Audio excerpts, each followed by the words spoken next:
She thought he would be just another trainer, another employee she could control. But the confident black instructor who refused her money was about to become the only man strong enough to break her walls. She walked into that gym to transform her body. She had no idea she was about to transform her heart. And what started as a challenge became the one connection she never saw coming. Welcome back to the channel. Tonight's story isn't just about love. It's about pride, pressure, and the walls we build to protect ourselves. She was powerful, successful, untouchable. A woman who controlled courtrooms and never accepted defeat. He was disciplined, calm, unshaken. A man who built strength not just in the body, but in the soul. When Emma met Marcus, she believed he would be her greatest irritation. She had no idea he would become her greatest transformation. Because sometimes the person who challenges your ego is the same person who heals your heart. And this is that story. When Emma first met Marcus, her handsome black gym instructor, she was sure he would be her lifetime enemy. Yet, somehow, he became the one man she couldn't stop thinking about. She never planned to fall for the person who challenged her, humbled her, and saw straight through the walls she had spent years building. But the truth is, 1 month with him changed everything. Emma Harrison had built her life on control. At 29, she was one of the youngest senior associates at a prestigious corporate law firm. She won cases, she dominated boardrooms, she negotiated contracts with surgical precision. Losing wasn't in her vocabulary, but control had a cost. It started with a photograph. Her sister had posted family pictures online. Emma hadn't attended. Work was more important. But there she was in the background of one photo, caught mid-laugh. She looked exhausted, hollow, like someone who had forgotten how to live. That image shook her. So Emma did what she always did when facing a problem. She made a plan. She joined the most expensive gym in the city and demanded the best trainer. That's when she met Marcus Thompson.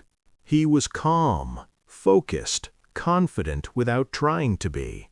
And when she offered to pay premium rates for fast results, he refused her.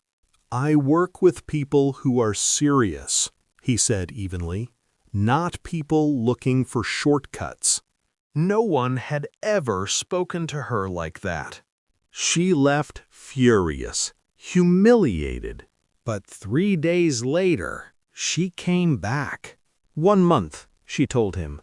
"If I'm not serious, I'll walk away." Marcus studied her for a long moment. Then he nodded. 1 month, my way. That handshake felt like a challenge. And Emma never walked away from a challenge. The first session destroyed her. Burpees, lunges, planks that made her arms shake uncontrollably. Within minutes, the powerful attorney who commanded courtrooms was gasping for air on a gym mat. She hated it. She hated that he was right. But she kept coming back. By week 2, something shifted. Her body grew stronger, but more importantly, her ego cracked. Between sets, they started talking. Real conversations, not surface-level small talk. Marcus told her about growing up in a rough neighborhood, about discipline saving his life, about learning that strength wasn't about dominating others. It was about mastering yourself. For the first time in years, Emma listened instead of controlled the conversation. And slowly, she began opening up too. She admitted she wasn't chasing happiness, she was chasing validation. She had built walls so high that nobody could hurt her, but nobody could reach her either.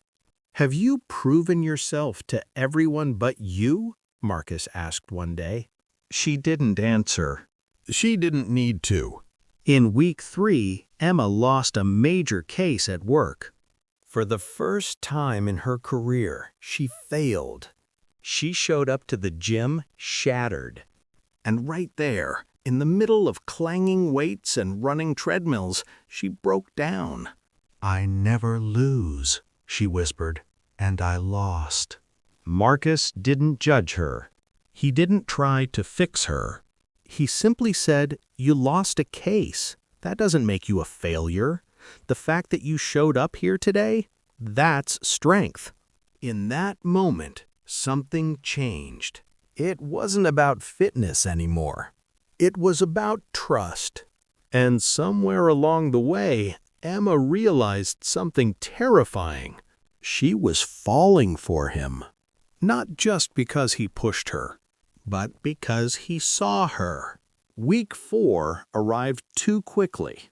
Their sessions felt heavier now, filled with unspoken awareness. On their final day, Marcus said something that stayed with her. "I'm proud of you," he said, "not just physically, for letting your walls come down." They shook hands at the door. Professional, final. But it didn't feel final. Emma cried in her car afterward, not just because of him, but because she had changed. She had become softer, stronger in a different way. Life moved on. She kept working out. She showed up differently at work. She called her sister. She made space for living. But she missed him. 2 weeks later, she went to a coffee shop near the gym to celebrate a big win. And that's when she heard his voice. "Emma." Marcus stood there, nervous in a way she had never seen before. "I've been coming here all week," he admitted, "hoping I'd see you." "You're not my client anymore," he added softly. They sat, they talked, and this time there were no professional boundaries between them. "I can't stop thinking about you," Marcus confessed. Emma smiled through happy tears. "You challenged me first," she said. "You made me real." So he asked her to dinner, and this time she said yes. Outside, under the streetlights, he kissed her, slow and careful, like something worth protecting. Emma realized something in that moment. She had gone looking for a trainer, but what she found was herself. And in the process, she found him. Sometimes the person who challenges you the most is exactly the person meant to change your life. And sometimes, when you finally let your walls fall, what's waiting on the other side is worth every bit of fear it took to get there. Some people enter your life to compete with you. Some enter to complete you. Emma walked into that gym searching for control, but she walked out understanding vulnerability. She thought strength meant never breaking. Marcus showed her strength meant being brave enough to feel. And maybe that's the real lesson. Sometimes love doesn't come gently. Sometimes it arrives as a challenge, as discomfort, as someone who refuses to let you hide behind your success. But when you're ready to grow, that's when everything changes. If this story touched you, don't forget to like, subscribe, and share it with someone who needs to hear it. Because powerful stories don't just entertain, they remind us who we are becoming. And we'll see you in the next one.